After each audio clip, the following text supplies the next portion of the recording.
2024 s'achève sur une note assez positive pour la Côte d'Ivoire qui, en dépit de contingences sociopolitiques mineures, peut revendiquer des succès, dont certains retentissants comme la victoire à la CAN qu'elle organisait. Que retenir de l'année 2024 et puis cette polémique qui s'invite dans l'actualité, les récentes déclarations du chef de l'État français Emmanuel Macron qui s'offusquait ce lundi 6 janvier du mépris et de l'ingratitude, je cite, de certains dirigeants africains. Bien sûr, nous ferons le tour de ces questions avec nos consultants sur ce plateau. Alafé Wakili, patron du groupe L'Intelligent d'Abidjan, et Lansina Keramoko, conseiller économique et social. Messieurs, bonjour. Bonjour Adi. Bonjour. Et très bonne année 2025 à vous et également à tous ceux qui nous suivent. Merci. Merci. Très bien. Alors, quels sont les temps forts qui vous ont personnellement marqué en 2024 sur le plan national? Je commence avec vous, Lansina Keramoko. Merci de nous donner l'opportunité de faire quand même un petit bilan de tout ce qui s'est passé en Côte d'Ivoire en 2024. Et je ne dirai pas plus que ce que le président a fait, parce que dans son discours à la nation, il nous a égrené, n'est-ce pas, tous les temps forts. Mais ce que je pourrais, entre autres, retenir, c'est qu'il y a eu la consolidation de la paix, c'est le préalable à tout. Et ensuite, il a parlé de la modernisation de notre armée.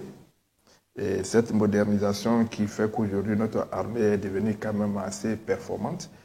Et c'est ce qui découle d'ailleurs, n'est-ce pas, de sa décision de mettre fin, n'est-ce pas, à la présence du 43e BIMA en Côte d'Ivoire.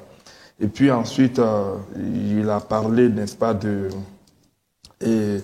l'école, parce que c'est quand même les ressources humaines, c'est la première richesse d'un pays. Et il nous a parlé des lycées et collèges de 294 écoles. En 2011, nous sommes aujourd'hui à 902.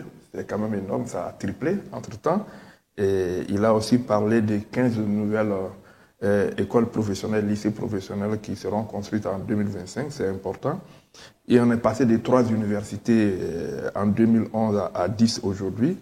Et puis les centres de santé, il y a 80% des Ivoiriens aujourd'hui qui vivent moins de 5 km d'un centre de santé. Très bien, mais ça c'est là vous parlez justement du bilan du chef de l'État. Oui, mais le bilan du chef de l'État ne peut pas être différent. Mais je veux dire personnellement, ce qui vous a marqué en 2024 au niveau national. Oui, bon, peut-être que la CAN, on peut en parler, puisque le président en a parlé, mais quoi qu'on dise... Ça a été un gros succès que la Côte d'Ivoire a Oui, c'était un enregistré. gros succès parce qu'il y avait plusieurs enjeux, et je crois que tous ces enjeux, point par point, n'est-ce pas, les défis ont été relevés. Et c'est ce qui nous a valu, n'est-ce pas, cette CAN jamais organisée depuis son existence. Et je pense que c'est une grosse satisfaction parce que notre pays, du coup, était le centre de la Terre. Je parle sous votre contrôle Alafé, qui est un homme des médias, et vous également. Et la communication a été très très bien maîtrisée. Et les projecteurs ont été sur la Côte d'Ivoire. Et tous les points, tous les défis, aussi bien sur le plan restauration, en tout cas tous les défis ont été relevés.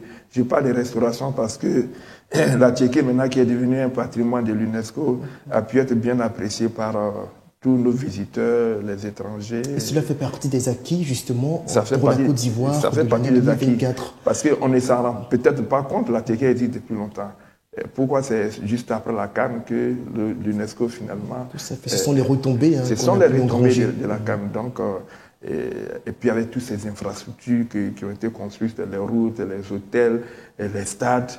Aujourd'hui, on a des stades sollicités par tous les pays africains pour des compétitions.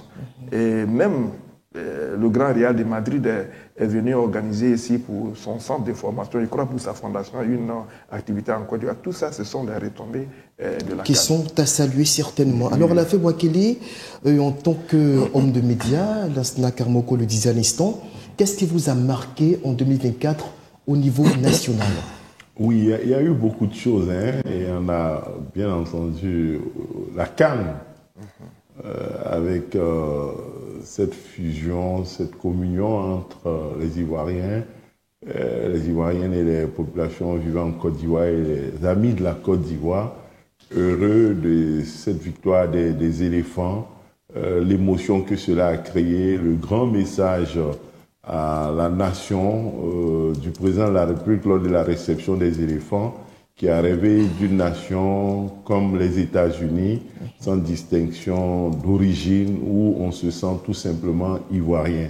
C'était des moments forts, mais aussi cette réconciliation souhaitée grâce au sport et à la victoire des éléphants, avec des mesures annoncées par le président de la République pour apaiser et rassembler les filles et fils de la Côte d'Ivoire. Mais en même temps, on constate que l'euphorie est retombée aussitôt. C'est vrai qu'on pense déjà à la CAN au Maroc qui arrive bientôt.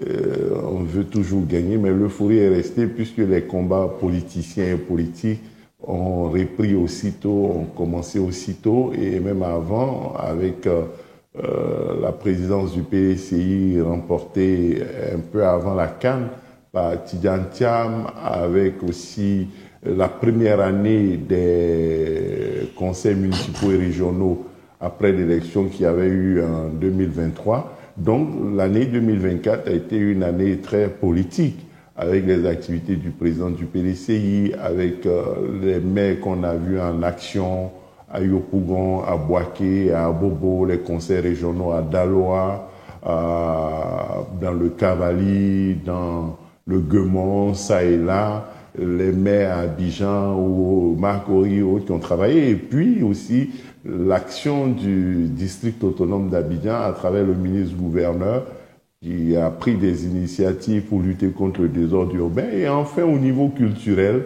des concerts, des défis relevés comme le Challenge Guinness de Zena Bansé. Donc vous voyez, on a eu une année pleine. Il faut quand même aussi relever cet aspect dont on ne parle pas très souvent, l'aspect sécuritaire. 2024, une année durant laquelle la Côte d'Ivoire n'a pas connu de perturbations en termes de politique sécuritaire. L'année s'est écoulée sans que on ne parle d'incursion terroriste sur le territoire national. Ça paraît anodin, mais il faut le dire aussi.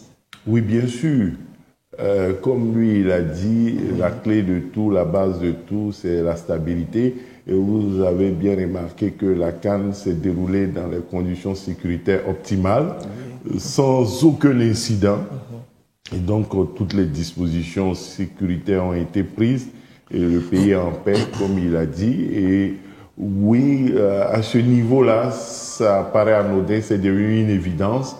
Donc, vivre une année en paix, vivre dans la paix, dans un environnement sous-régional devient anodin et secondaire, parce que ça donne justement le temps d'avoir des revendications, des préoccupations d'ordre politique ou des revendications d'ordre social, les fonctionnaires qui réclament davantage, qui réclament des primes, les fonctionnaires qui veulent gagner plus après la trêve sociale et les différents acquis obtenus en termes de révalorisation, et aussi les acteurs politiques qui réclament des élections inclusives, qui veulent davantage de réconciliation. Tout ça, c'est parce qu'il y a la paix. Et c'est un acquis assez important que vous faites bien de rappeler, de souligner. Très important, certainement. Lansana Kamoko, quand vous êtes à Abidjan, vous avez l'occasion, comme on le disait un instant, de circuler librement pendant que vous entendez que dans les pays nordiques, par rapport à la Côte d'Ivoire, je veux dire, il y a au quotidien des dizaines de morts, des tueries de masse pratiquement, au Burkina Faso, au Mali, au Niger. C'est vrai qu'on y reviendra dans quelques instants, mais cela quand même dénote de la force de la Côte d'Ivoire, de sa résilience sur le plan sécuritaire. Une oasis de vous stabilité. savez, nous qui avons un certain âge, je crois qu'Alafé sera d'accord avec moi, on a connu avant le coup d'État de 99 un pays en paix avec Houphouët-Boigny.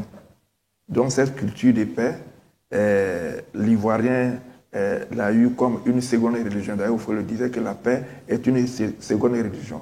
Qu'on soit catholique, qu'on soit musulman, notre seconde religion a toujours été la paix. Je dirais même que c'était la première religion en fait. Mais au même moment, autour de nous, il y avait des coups d'État. Au Ghana, il y en avait, au Burkina, il y en avait, au Mali, il y en a eu, mais nous, on était tranquilles. Et je crois qu'avec le président Ouattara, on est retombé, n'est-ce pas, dans cette mentalité qu'on a connue avant 99, où, comme l'a dit tout à l'heure à la fin, la paix devenait une chose normale, tellement courante que c'est devenu... On ne se rend pas forcément compte de son aspect précieux. On ne se rend pas compte. Mais aujourd'hui, grâce à cette paix, les investisseurs courent de partout. Pour venir, il faut aller au CPC. Les demandes ont explosé, n'est-ce pas, au CPC. Ça veut dire que quand il y a la paix, tout le monde court pour venir. Aujourd'hui, on peut aller d'Abidjan. Ici, à un moment en Côte d'Ivoire, on ne pouvait plus voyager par car la nuit, même par voiture. Au risque, n'est-ce pas, de se faire rattraper par les coupeurs de route. C'était un danger et chacun de nous avait pris soin d'aménager son programme pour ne plus jamais voyager la nuit. Mais ces voyages, aussi bien en voiture que par car, ont repris parce qu'il y a la paix. Il y a la paix. C'est vrai que les conditions pour circuler ont été capitalisées, il y a la paix dans les gestes. On peut rentrer chez nous à 2 h du matin sans que madame ne soit inquiète. Ce n'était plus le cas. Il fut un moment, ce n'était plus le cas. Absolument. 18h30, il fallait être chez soi. Donc la paix est revenue comme on l'a connue sous Oufoué. Absolument. Et j'ai envie de vous demander à la fée Wakili, quand vous suivez ce qui se passe chez nos voisins du Nord notamment, aujourd'hui, et même qui tente à s'étendre, à descendre vers le Bénin, qui vient de subir une attaque terrible, particulièrement meurtrière, il y a de cela quelques jours, avec la mort de 28 soldats dans le nord de son territoire. Au Togo, il y a également des incidents sécuritaires qui sont signalés. Et la Côte d'Ivoire, d'abord, selon vous, qu'est-ce qui ne marche pas ailleurs et qui fait la particularité, la singularité de notre pays en matière de résilience sécuritaire?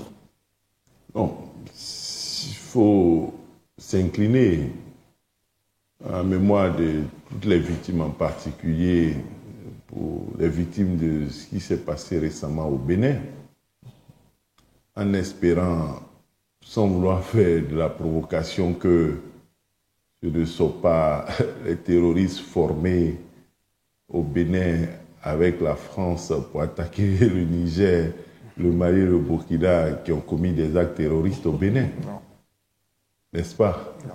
Voici un pays qui est lui-même victime des terroristes et qui est pourtant donné comme formant des terroristes pour aller faire des attaques sur ses voisins.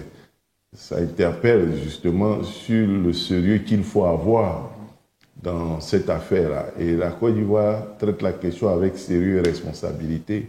Elle a été victime une fois gravement et d'autres fois à ses frontières.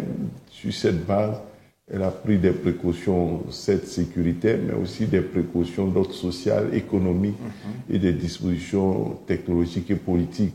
C'est un ensemble de mesures de vigilance, des mesures d'alerte qui ont été déployées, mais bien entendu, la sécurité parfaite, absolue à 100% n'existe pas.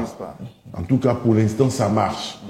Et cette chose-là qui marche, la Côte d'Ivoire aimerait bien partager cette recette-là, qui n'est pas secrète. Elle aimerait bien coopérer avec les pays qui le souhaitent et puis mettre son expertise, mettre ses capacités en partage avec nos voisins du Nord, comme vous le dites, selon leur volonté. Donc, ce que je peux dire, les causes de la résilience ivoirienne, c'est la responsabilité, c'est le sérieux, c'est la vigilance et c'est les moyens mis en œuvre à tous les niveaux, au niveau social, sociologique, militaire, sécuritaire, informationnel, technologique, etc. Aucun aspect n'est négligé pour arriver à bout ou du moins pour contenir cette menace terroriste, malgré les risques qui sont là. Les risques existent, les tentatives d'infiltration, les infiltrations sont là, mais Abidjan arrive à les déjouer jusque-là. Est-ce qu'à tout ce que Alafé Wakili vient d'énumérer, on peut ajouter l'aspect collaboration ou coopération militaire avec des partenaires stratégiques, occidentaux notamment, dont la France en première ligne et les États-Unis ensuite, qui visiblement appuie nos services de renseignement, nos forces de sécurité dans la formation, dans l'équipement, dans l'encadrement de façon globale. Vous vous rendez compte, par exemple, en Ukraine, les Ukrainiens qui font partie des pays développés de ce monde continuent de bénéficier de l'assistance technique en termes de matériel, en termes de formation des pays de la France, des États-Unis, etc. Donc la Côte d'Ivoire, comme l'a dit Alafé, est ouverte, n'est-ce pas, à tous les pays qui veulent bien coopérer avec nous. Et de cette coopération-là, il est clair qu'il y a des conseils militaires, et quoi qu'on dise, ils sont en avance sur nous. Nous ne fabriquons pas d'armes, eux, ils en fabriquent. Nous ne savons pas les utiliser, et ils nous apprennent à utiliser. Donc, forcément, en termes de communication, en termes de technologie, parce que la sécurité, c'est avant tout le renseignement. Ils sont doués en la matière. Et aujourd'hui, quand le président de la République dit que nous sommes prêts, mais c'est parce qu'il sait qu'il y a un transfert de technologie, il y a un transfert de compétences dans la coopération. Parce que quand des coopérants français, des coopérants américains, en termes de sécurité, qui sont très outillés, viennent pour former nos gens, viennent pour faire en sorte que nous puissions voir ce qui est bon, ce qui doit être fait, ce qui ne doit pas être fait. Forcément, il y a un transfert de connaissances. Absolument. Et voilà, donc, ça a forcément porté ses fruits. Et aujourd'hui, en plus de ça, ce qu'il a dit, il faut revenir dessus, la diplomatie ivoirienne est très forte. On a arrêté 2 gendarmes au Burkina. Ça a pris le temps que ça a pris, mais aujourd'hui, ils sont libérés. Ils sont libérés. Et pourtant, on présente les 2 pays comme étant dans un conflit profond. Mais grâce à la médiation togolaise qu'il faut au passage saluer. Alors, dernière ligne droite de notre émission, avant justement que nous l'achevions, on a tous entendu ces propos qui ont fait véritablement couler beaucoup d'encre. C'est ceux du chef de l'État français Macron, qui, lors de la conférence des ambassadeurs le 6 janvier dernier à Paris, qualifiait d'ingratitude et de mépris l'attitude de certains chefs d'États africains qui tendent à présenter le départ des soldats français de leur sol comme étant une sorte d'éviction, ce qui semble offusquer la France dans son ensemble, en tout cas la France étatique. Alors, Alafé Ouakili, quelle est votre lecture de ces déclarations? Est-ce que, de façon objective, on peut accorder à Emmanuel Macron la légitimité de s'exprimer ici, d'autant plus que ça a choqué une bonne partie de l'opinion publique en Afrique? Bon, c'est normal que l'opinion publique, si une partie soit choquée. 2, il faut préciser que le président Emmanuel Macron parle aux Français, il est le président de la France. Il n'est pas le président de l'opinion publique africaine. Non. Il n'est pas le président de la Côte d'Ivoire, il n'est pas le président du Mali, donc il ne parle pas aux Maliens, aux Burkinabés, aux Tchadiens, aux gens du Niger a priori. Donc il parle à la France. 1, ça c'est 2. 3, Mélenchon avait dit que l'armée française a été expulsée, chassée de Côte d'Ivoire par Alassane Ouattara que la France a installé, et il présentait Alassane Ouattara justement comme un ingrat, ce qui n'était pas, la Côte d'Ivoire comme un pays ingrat, ce qui n'était pas tout à fait exact. Donc c'est à l'ensemble de ces choses-là qu'il faut prendre en compte, c'est l'ensemble de ces choses qu'il faut prendre en compte et dire que, en voulant parler aux Français, peut-être il tentait aussi de répondre à Mélenchon qui dit que la France a été chassée de Côte d'Ivoire. Dans le cas spécifique de la Côte d'Ivoire, bon, chasser veut dire quoi? Expulser veut dire quoi? Le président de la République lui-même a dit c'est un départ concerté, négocié, en accord, on nous rétrocède. Nous, on leur avait donné, ils nous le rétrocèdent. C'est nous, c'est pour nous la Côte d'Ivoire. C'est un territoire de Côte d'Ivoire. On l'avait donné comme quand il y a une ambassade. L'ambassade, c'est un territoire inviolable. C'est la France, l'ambassade du Burkina, on ne peut pas toucher ça. Il y a en Côte d'Ivoire, mais on ne peut pas entrer là-bas. Ça appartient au Burkina. Donc c'est la même chose qu'une armée arrive, on leur a concédé ces droits-là. Ils étaient là, avec des accords, mais maintenant, ils nous le rétrocèdent. Ce qui ne signifie pas le 43e Bima, de coopération militaire. Le camp Thomas d'Aquin, Ouattara Thomas d'Aquin. Et d'ailleurs, le Niger, le Tchad, dont les dirigeants se sont fâchés à la suite de ces propos, lorsque ils ont dit que les troupes françaises partaient, ils ont passé tout leur temps à faire une communication avec insistance pour dire que ce n'est pas rupture de coopération et le départ des troupes françaises du Niger n'a rien à voir avec la méthode AES. C'est dans la coopération, dans la fraternité et ce n'est pas une rupture avec la France. Bon, c'est ce que Macron est venu dire en d'autres mots.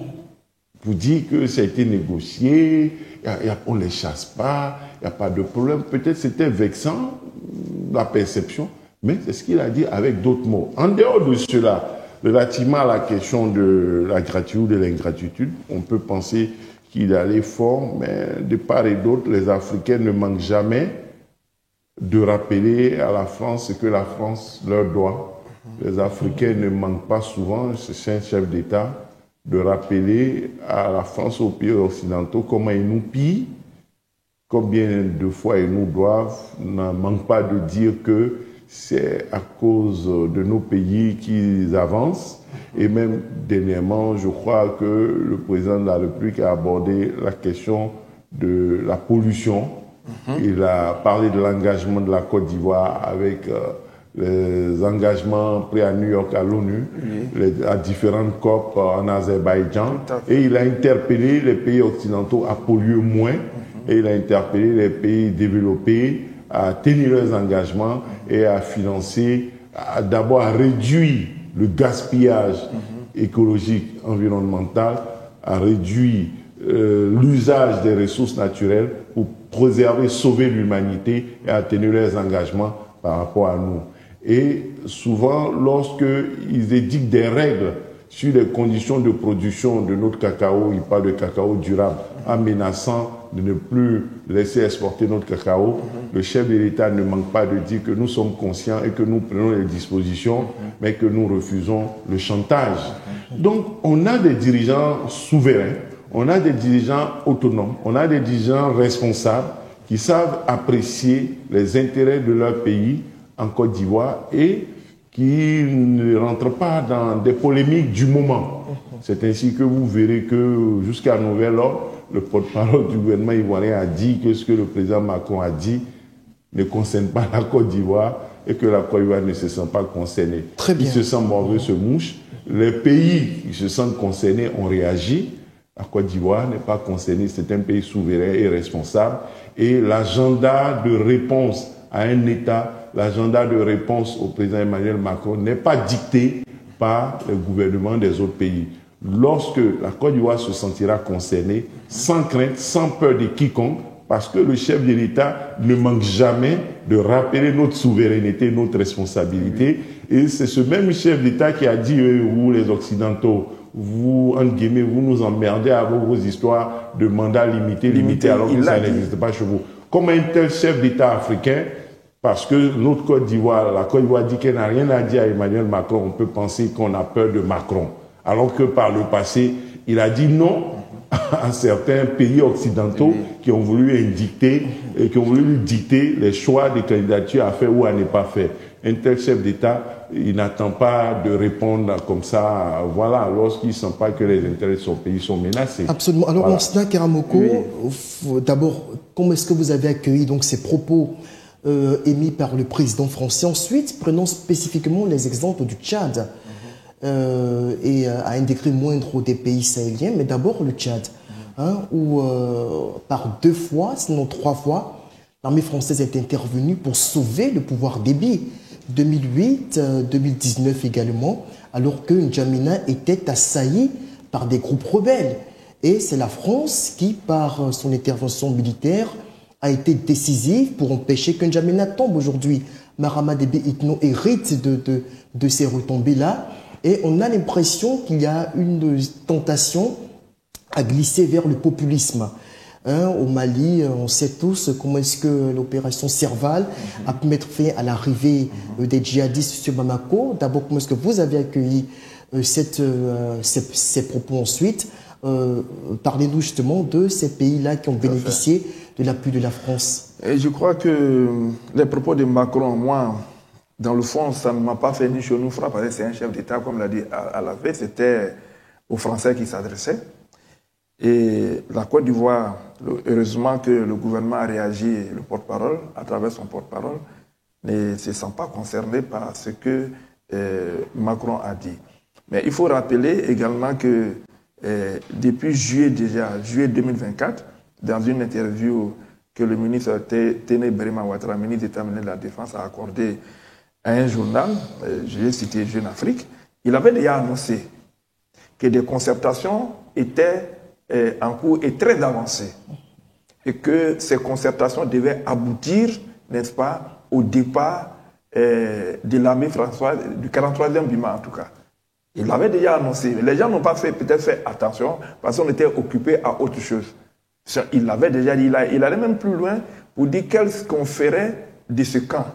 Il n'avait pas donné le nom, c'est-à-dire le nom que le président vient de proposer, enfin, qu'il vient de décider. Il ne l'avait pas dit, mais tout ce que le président a dit, avant même de parler que ce camp va porter le nom de Thomas Dakin, Téné Béréma Ouattara l'avait déjà dit. Il a dit qu'on va loger là-bas 5 bataillons. Il a dit qu'on va former à la communication et à l'aguerrissement de nos militaires là-bas. Il avait déjà dit donc... Il faut aussi rappeler justement que depuis quelques années, la France est engagée dans un processus de désengagement progressif de ses effectifs en Afrique. La Côte d'Ivoire est un pays responsable à travers son président. Quand ce n'est pas bon pour la Côte d'Ivoire, on n'a pas besoin de crier sur tous les toits, je suis souverainiste, mais quand tu es chef d'État, tu dois veiller aux intérêts du pays où tu es élu par le peuple. Et je crois que le président Ouattara l'a toujours fait. Alors, mais cela ne remet pas en cause.